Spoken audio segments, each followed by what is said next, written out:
So I'm with Ivar Plahte, chatting with Ivar about FMC and stuff.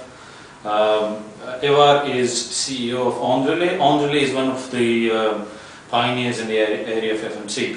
But I'm going to be talking to Ivar about the PBX first, because OnRelay comes from the enterprise kind of FMC. So Ivar, can you perhaps share with us how you see the PBX evolving over the years and where it's headed?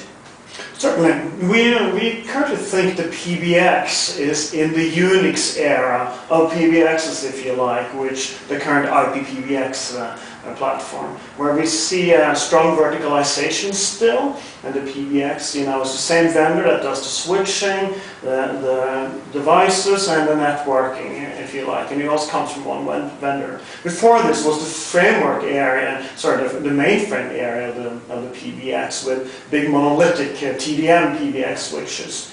But right now we see a move into what we call a more software-based and mobile PBXs that we call an MPBX, which is really where we are positioning and seeing the future go. So it's basically from analog PBX to digital PBX, and then I guess from digital TDM PBX to a hybrid IP TDM PBX, and then over to IP PBX, and now we have mobility coming in. When do you see the mobility joining the party, really? I mean, in terms of technology, okay, you have mobility has come in probably maybe 2 or 3 years back, but in terms of actual deployment, when do you see mobility joining the PBX party? I think this will be very similar to how the PCs penetrated the enterprise space, where PCs were connected to mainframes or to Unix servers. Right. And in the same ways, we are now connecting mobile phones to IP PBXs or to older TDM PBXs even, so we can have a gradual migration towards the pure mobile PBX, where we at the later stages will now see that the server side of the PBX will become more software-based than hardware-based, and based on system maybe such as Microsoft Office Communication Server and Asterisk rather than the pure hardware components. So I see this as a migration where we start with the mobile and then gradually you'll see the rest of the PBX systems and change to more software-based and mobile PBX.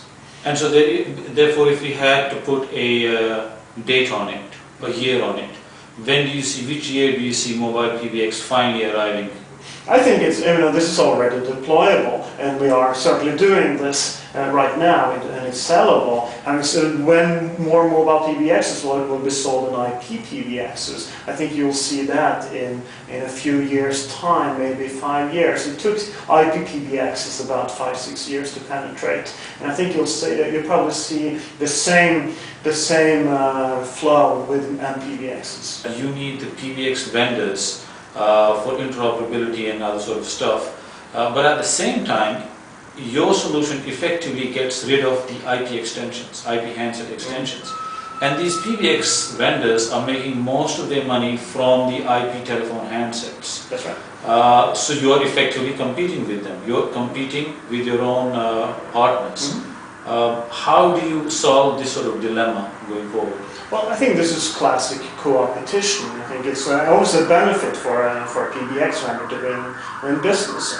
They might not like the fact that we start removing IP extensions in their deals, but they still like getting the deals. And if they don't want to support that, someone else will.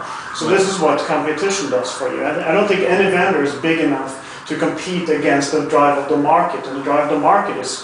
And it's quite clear that this is more useful, and this is what customers are asking for. And I think we are in a good position to provide that with, as we have a software-based approach. So that's really how we go about selling this. And you will get tired of me talking about the comparison in the Unix era, but this is exactly what happened when Unix and mainframes were replaced by PCs. The PCs did indeed connect to the existing infrastructure. And then some of the mainframe and Unix vendors were able to move that into the PC server industry, and others weren't. So it's really about whether the PBX vendors are ready for a new era or not. And that's really more their problem than ours.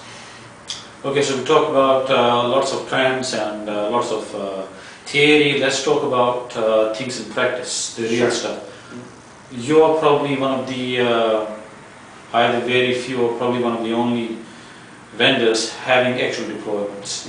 Can you tell us about the level or volume or scale or the number of deployments that you've had so far, without necessarily naming the customers? Well, you know, a lot of this is private information, so as we sell indirect, I can not give it too much detail, but we did sell 10,000 licenses last year, many of these to Swisscom, which is a very big partner of ours, and they're now out in the market selling our solution under their brand name, Wonderful Business, to a lot of their large clients in the Swiss market. And we have a number of projects now going, and they're also using this internally. So I think that's the most public we can be, but otherwise we have to be very careful with what numbers and figures we go out with. Okay, well, great. Thank you for sharing that piece of information. Just a couple more questions I have.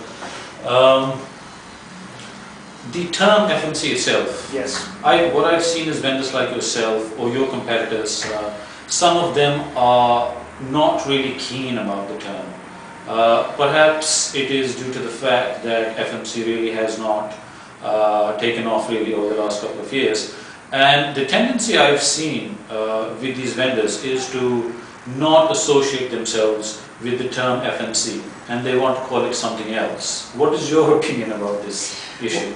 Well, you know, the FMC is very often equated with Wi-Fi dual mode GSM devices, and we think that's a very narrow definition. So in order to just make sure we talk about something that people understand, we like to talk about what's going on in the PBX market or the office communication market with this change to mobile PBXs. We definitely see this as part of FMC, and we don't have a big problem with the term, but we are very aware, and perhaps others are as well, that the FMC term is now meaning something very specific to a lot of people, so you just want to make sure you communicate clearly. And I think that's, I think there's a strong drive in this market, so we see no concern about using the FMC term for marketing purposes in that context. And for instance, Swisscom is pushing the convergence part of our offering quite hard. Okay, and I guess some of that is to do with the way you implement FMC. Obviously, there are three broad models. One is the enterprise hosted, and one is the carrier hosted, and then there is a hybrid model as well. You have any strict preferences, or do you pretty much enable all of those? Well, we currently, most enterprises have their own office communication system, so it's of course very important that we can support existing infrastructures with this technology.